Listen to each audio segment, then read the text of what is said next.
Alright. So, now we got one of the bosses from Kirby's Adventure poking out of the walls at us. Let's see, we've got here. Oh wow, that is Kirby's Adventure. You ever wonder? It's like it always blew my mind that Kirby is still a babby. Oh, you mean like you take the same position I do on his origins? Is that he's just sort of like a baby Meta Knight? Yes, because Meta Knight and him are both Star Warriors. According to the anime, anyway.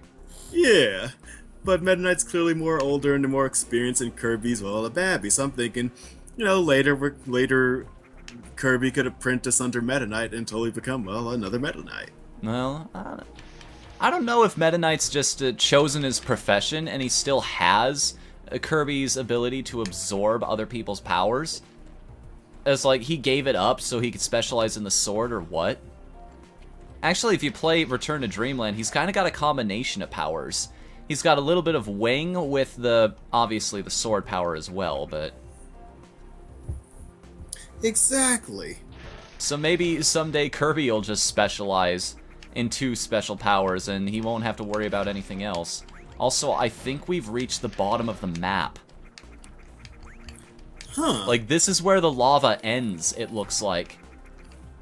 And it, also, they tend to save the lava worlds for last, even in something like Super Metroid, so...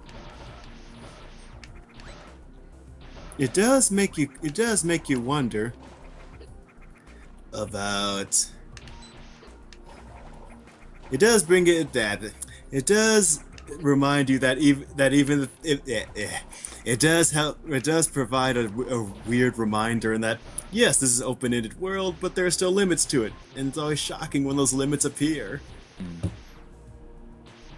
Still, it's a fan-made game, so the only limit is their time and energy. How much work they're willing to put into it. Yeah.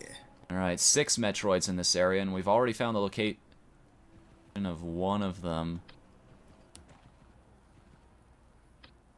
Stuff. Yeah, it does hurt me if I touch it. I was just double-checking that to make sure I understood my environment. You must always understand your environment. Oh, here we go. See, I thought this was going to happen in the last area. I'm a little disappointed that last spot didn't deserve a better class in Metroid. Aww. Ow. Yeah, this is them introducing more advanced Metroids. I've wasted all my super missiles on this thing so far, and it's still... Oh, shoot, that's fire. It lingers. Fire! My one weakness! His little claw swipes even deflect my missiles. Holy cow. Clever girl. Ah, I'm about to die. I am about to die. I am really, really about to die. So I'm not going to let that happen. We're going to go pretend that thing doesn't exist for a moment. Just like we do with the squid. Heh. Oh, what was that? Oh, earthquake. Oh, crazy weather we're having. Yeah. Okay. So we know that room is death. I'd rather like to avoid that right now. Death is a jerk. He owes me money. I know. He's a totally lousy roommate, too. I mean, yeah, so anyway. I think Batman... Yeah, I think... the military base, it looks like. And a save point. Good. Now I can try multiple times at that guy. Hold on. This little sci-fi base we got here is cool and all, but I got Metroids to kill.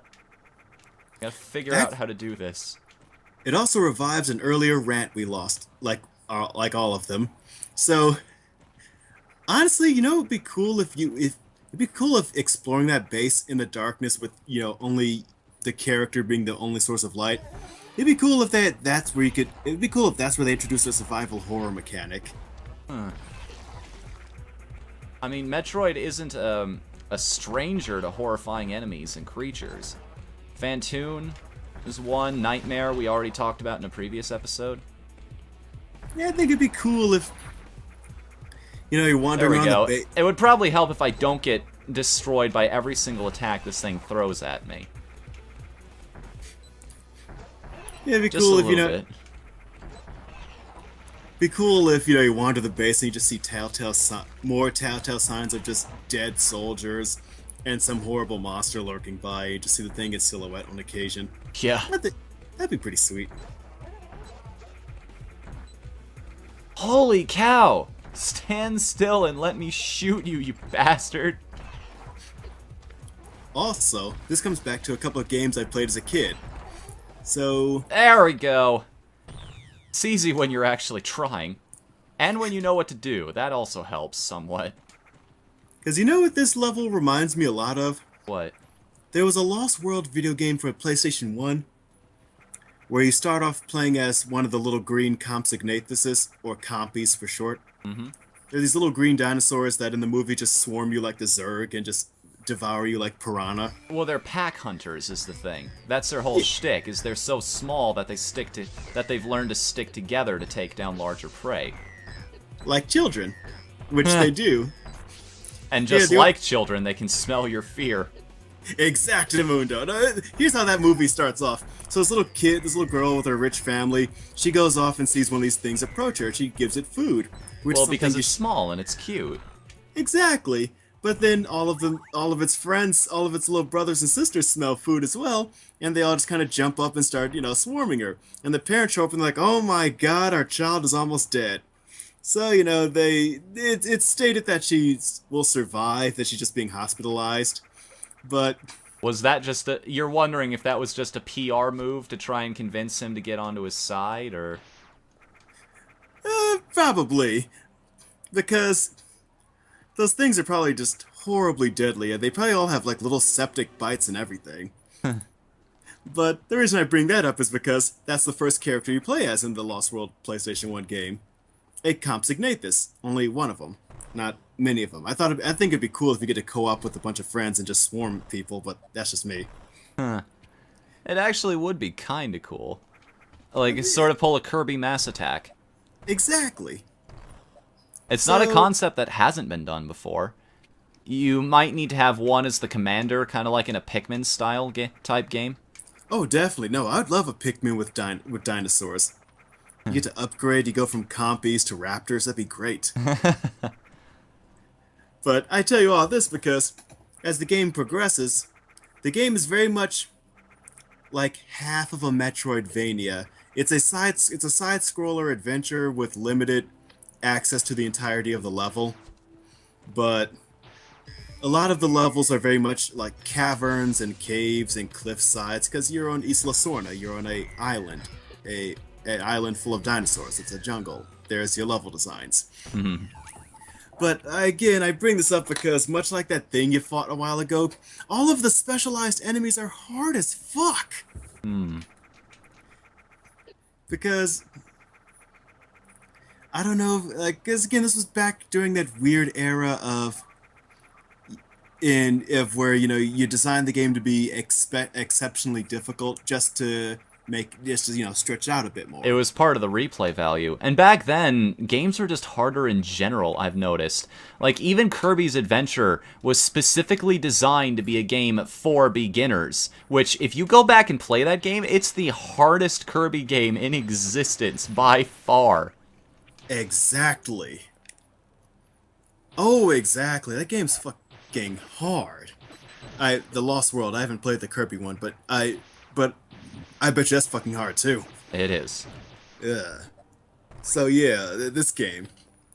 The game's progression goes compy to bounty hunter to raptor to T-Rex to almost unarmed person.